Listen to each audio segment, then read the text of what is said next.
Today we're going to be learning how to drape the infinity drape. It looks kind of like the navy drape, but there's a little bit of a twist and it works especially well for saris like this one. Ones that are fluid, not stiff, and easier to drape. So let's get started.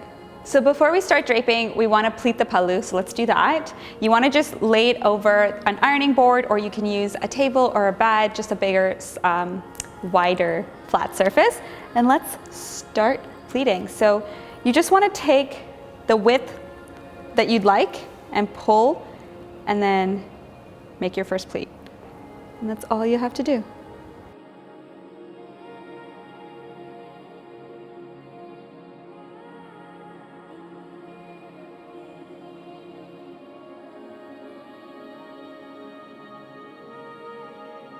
Okay, so once you have a few pleats and you're happy with them, you want to pin them together so you don't lose them, especially with a sari like this one where it's super slippery. You don't want to lose all your hard work. And then once you're done pleating, you just put them all together and pin them, and you're almost done.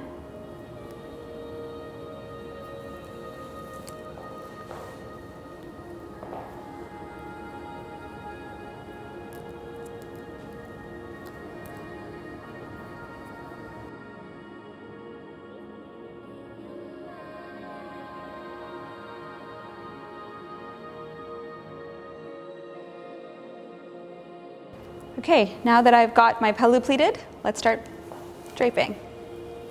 I'm wearing the birthday crop and the mauve Saree Silhouette from tiabhuva.com. You want to make sure that your underskirt or your petticoat has a drawstring and an elastic so that it's comfortable for you to wear, and it holds the drape in place. I found that if it doesn't have a drawstring, it's not going to hold it in place, and as you move, it will come undone. All right, so let's get started.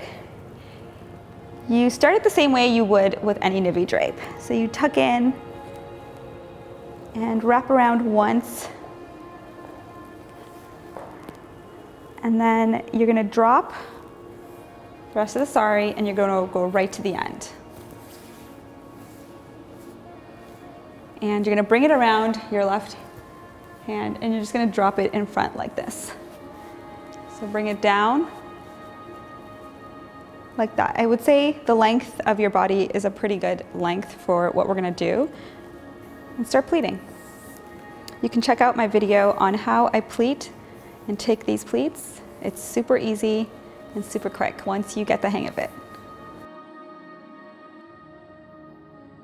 Okay, so you wanna pleat until you have a little bit of fabric hanging here. You don't want it to be too tight, and you're gonna see why in a second. So I feel like this is a good amount of fabric to work with. And then what I'm gonna do is stagger these pleats and take the pin from my pallu and pin these together. I still have the one pin that I had at the top of the shoulder, so worry not, my pleats are still intact. And I'm just gonna tuck this in. Actually, because I don't have much to tuck in, what I'm gonna do is I'm just gonna pin the pleats to the skirt.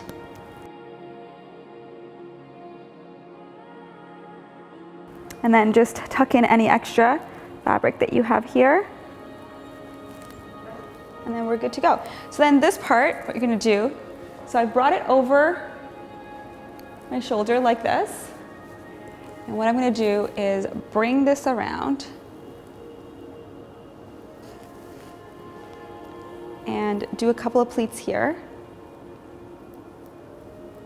So just to give you that again. So you're gonna take this from the shoulder pleats, bring it around, bring it over this little space that we've made here and pleat this. And the reason this is called the infinity drape is because you don't know where the sari ends and where it begins. It gives that beautiful, never-ending look to that pallu. And then what I'll do is unpin these and then just pin them all together here. And that's it. You can add a belt, but I think it looks great on its own.